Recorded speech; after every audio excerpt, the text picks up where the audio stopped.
Hola a todos y bienvenidos a Un Café en el CPP, un espacio en el Colegio de Periodistas en el que hablamos sobre la comunicación y su papel en la sociedad.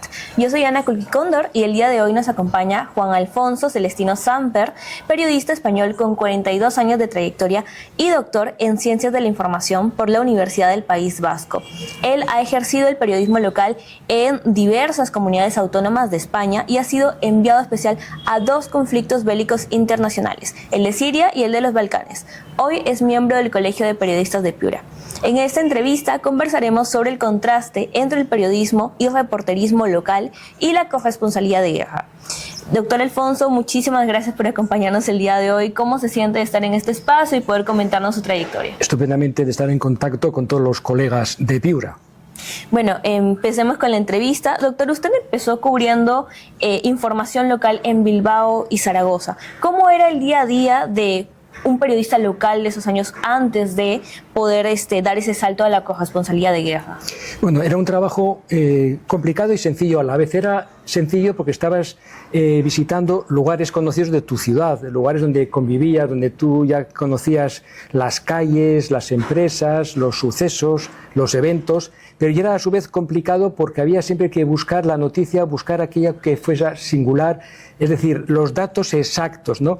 Y a veces, y muchas veces, trabajar en tu misma ciudad también tiene sus complicaciones. Toda la gente te conoce y tienes que ser muy responsable con lo que publicas, porque luego también repercute en tu vida privada. ¿Recuerda alguna cobertura de ese momento que fue especial para usted en el ámbito local? Bueno, yo recuerdo, por ejemplo, un suceso que fue un barco pesquero naufragó cerca de Bilbao. Hubo bastantes muertos.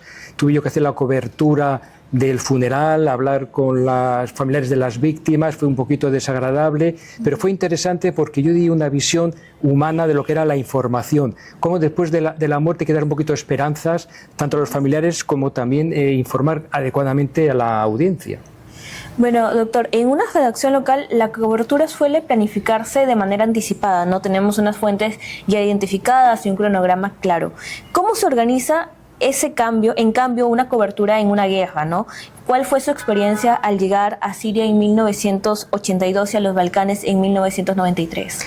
Bueno, en una información local es mucho más fácil, tienes una buena fuente informativa, tienes que saber muy bien conocer tu ciudad, los temas, es mucho más sencillo y más, hay mayor certidumbre. Pero en un conflicto bélico lo primero es tener claro a lo que vas. Hay que formarse anticipadamente sobre el país y el conflicto al cual vas tú a visitar, tienes que informarte previamente, saber muy bien con tu medio informativo qué le interesa, qué datos le interesan, los datos de un conflicto, de un desenlace bélico, le interesa más la cuestión humana de las víctimas, le interesa más cualquier otra cuestión, que hay que saberlo de anticipo. Y luego también, sobre todo, tener muy claro que vas a un lugar con riesgo de vida. Por tanto, tienes que saber hasta dónde puedes tú meterte en el lugar, hasta qué líneas de fuego puedes tú involucrarte, y sobre todo también la neutralidad. Es importante en un conflicto bélico tener claro la neutralidad. Puedes tener tus ideas, puedes estar a favor o en contra de uno de los bandos enfrentados, pero la neutralidad del periodista nunca hay que dejarlo de lado.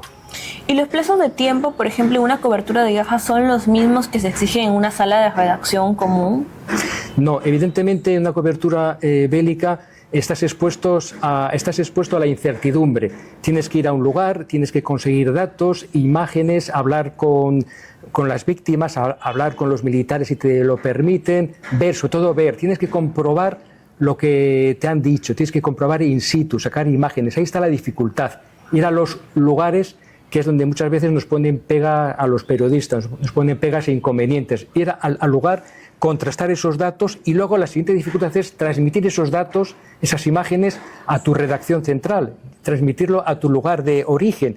Y aunque ahora hay gran tecnología y muchas facilidades con sistemas satelitales, es cierto que lo más difícil muchas veces no es conseguir los datos, los testimonios y las imágenes, sino transmitirlas para que lleguen a tiempo al informativo televisivo o a la redacción antes de que se imprima el ejemplar. Doctor Alfonso, usted pudo continuar ejerciendo el periodismo local, que lo hizo gran parte de su trayectoria, ¿no? Pero ¿por qué la cobertura del conflicto bélico? ¿Cómo es que llega esa oportunidad o ese deseo de hacer una cobertura de guerra? A veces es por casualidad. Hay dos maneras de poder llegar a este contexto, porque uno lo busca expresamente, quiere ser corresponsal de guerra, quiere ser reportero bélico y busca la ocasión. Hoy en día hay conflictos en todos los sitios. Hoy en día tenemos 52 conflictos bélicos en todo el mundo, mucho más que después de la Segunda Guerra Mundial.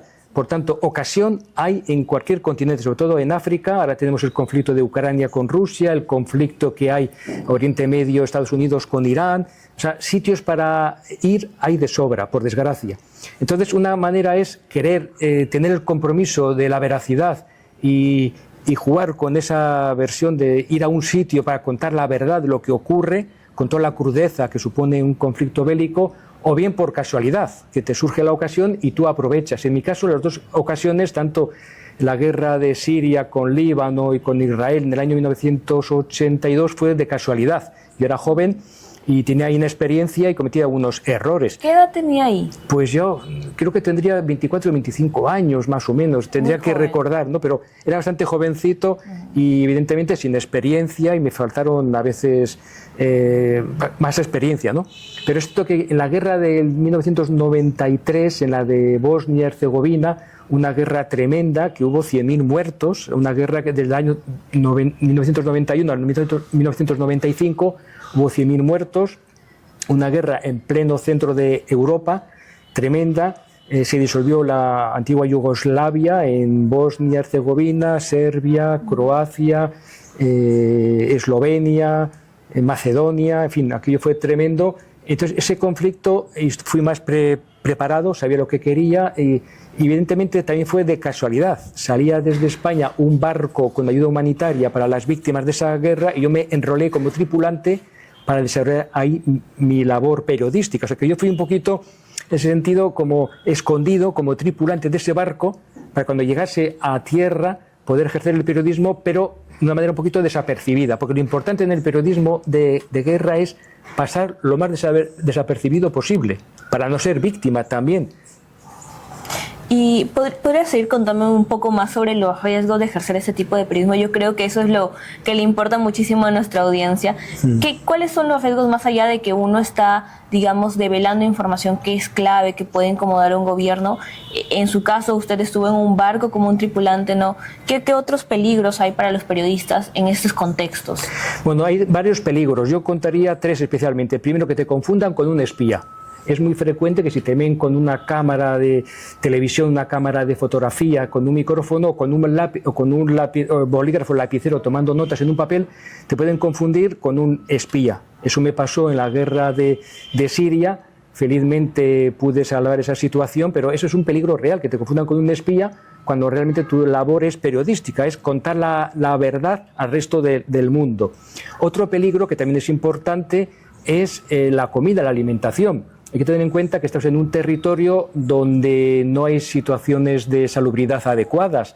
Tienes que comer lo que puedas y cuando puedas. A veces el agua que tú puedas ingerir no está bien preparada. Puedes intoxicarte, y una intoxicación en un conflicto bélico es muy grave, porque te tienen que repatriar urgentemente a tu lugar de origen, a tu país de origen. Y luego un tercer aspecto también es, sobre todo, no dejarte influir demasiadamente por lo que tú veas. Puede ocurrir que hay a veces escenas muy dantescas, muy duras, que tú quieras que no, pues estás a favor de uno de los bandos porque te ha tocado el corazón.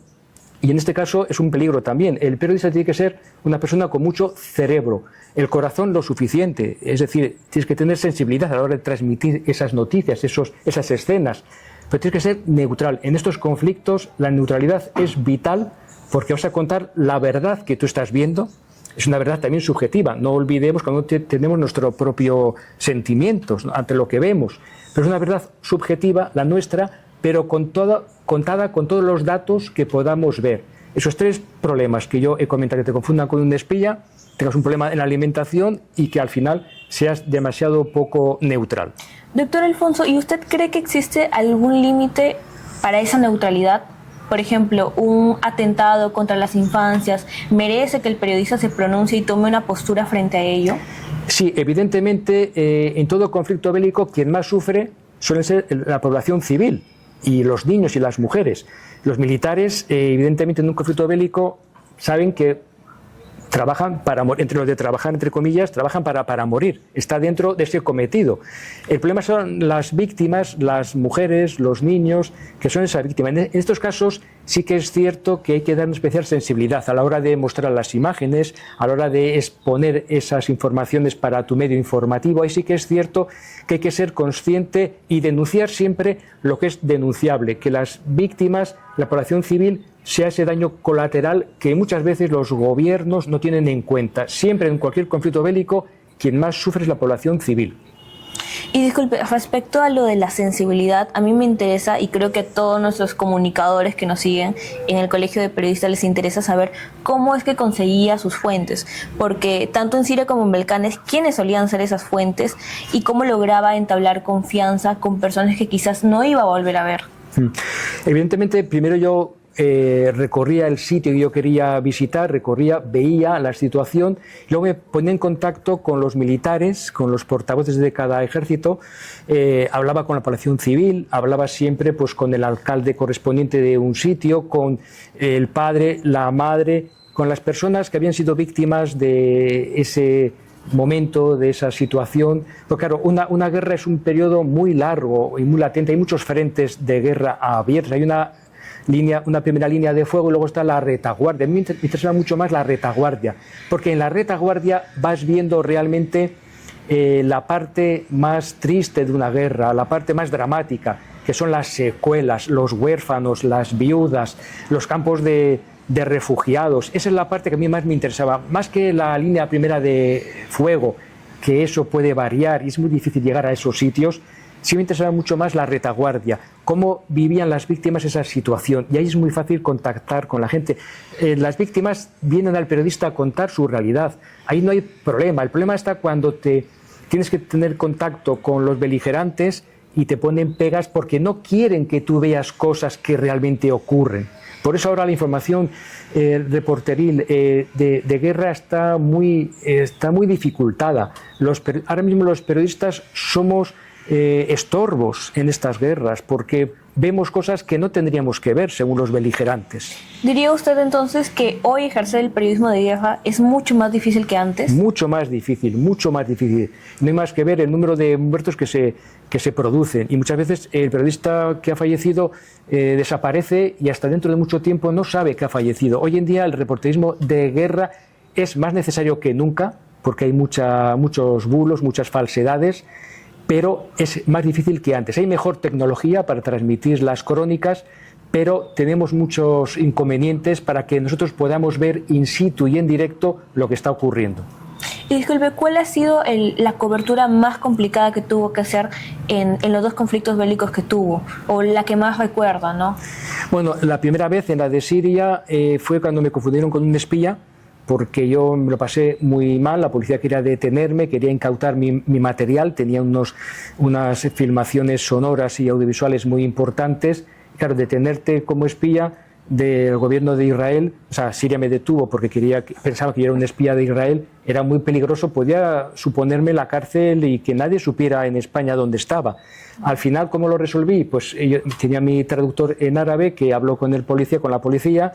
Tuvimos que darle pues una coima, es decir, tuvimos que hacer un arreglo económico y me dejaron salir. Pero evidentemente fue el momento más crítico y más con mi falta de experiencia.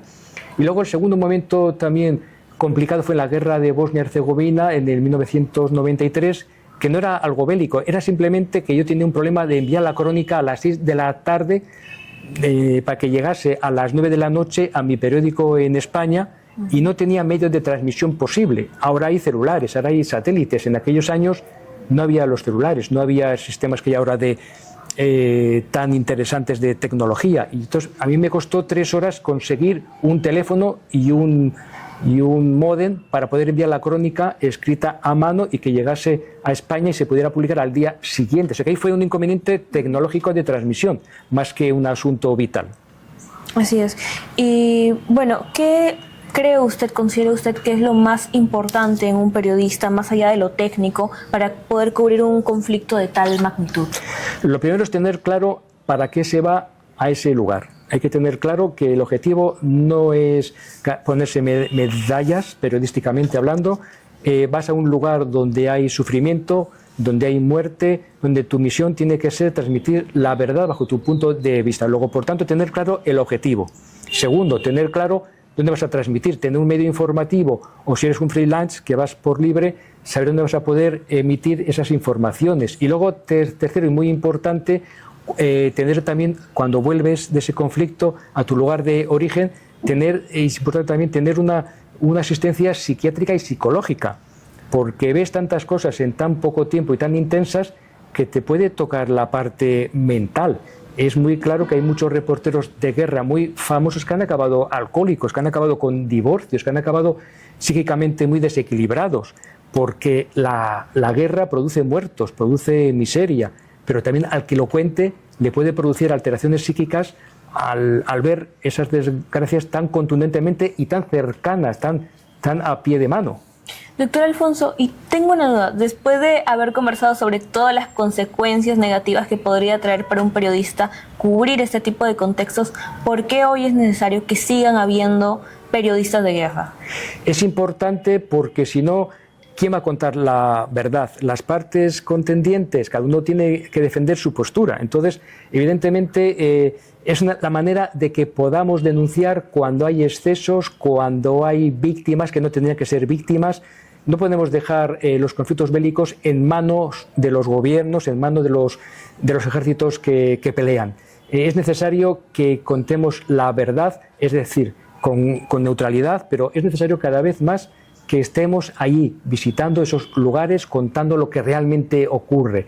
Es cierto que muchas veces nuestra vida diaria, del día a día en la ciudad, pues estamos más atentos a nuestros problemas más cercanos, personales o del trabajo, pero si dejamos que la cobertura informativa no tenga por detrás un periodista que esté titulado, formado y con conciencia ética, al final van a hacer de nosotros cualquier cosa. No va a haber democracia en el mundo y la manera de frenar los excesos y las dictaduras es contando lo que pasa con realidad. Y bien, para ya finalizar esta entrevista, porque nos hemos quedado cortos de tiempo, para un periodista que hoy está empezando a ejercer la profesión en Piura y quizás algún día sueña por poder cubrir, ¿no?, un evento tan grande como una guerra, ¿qué mensaje le dejaría? ¿Qué consejo le daría? Lo primero es que si tiene la ocasión de hacerlo o se lo ha pensado, se lo ha planteado, que no dude en hacerlo. En el periodismo lo que dejes de hacer y no lo hagas jamás, luego igual no vuelve una segunda oportunidad. Por tanto, si estás decidido a hacerlo, yo te animo a que te desarrolles en esa faceta. El reporterismo de guerra es necesario, hay que formarse, hay que tener esa neutralidad que yo he comentado, pero es necesario. Es un trabajo que a la postre a la gente que lo desarrolla de una manera ecuánime le gusta, aunque sea, ya digo, un trabajo que tienes que ver desgracias, pero lo importante es que tú llegas a la audiencia a contar lo que realmente pasa. Y esa es la mayor satisfacción de un periodista, contar la verdad y que la gente, la audiencia, reaccione. Muchísimas gracias, doctor Alfonso, por esta conversación. Nos queda claro la importancia del periodismo de guerra hoy y que la experiencia que ha vivido enriquece al gremio periodístico. Nos vemos en una próxima edición de Un Café en el CPP.